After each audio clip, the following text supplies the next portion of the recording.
என்ன நடக்குது? சண்டை ஆரம்பமாயிடுச்சுன்னு நினைக்கிறேன்.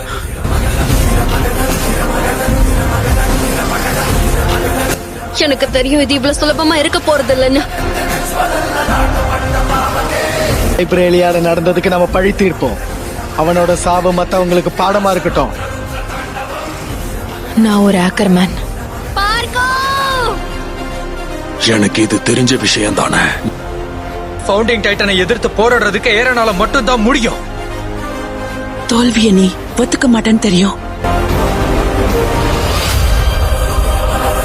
இதை நாம செஞ்சு முடிப்போம். பிராய்னர்.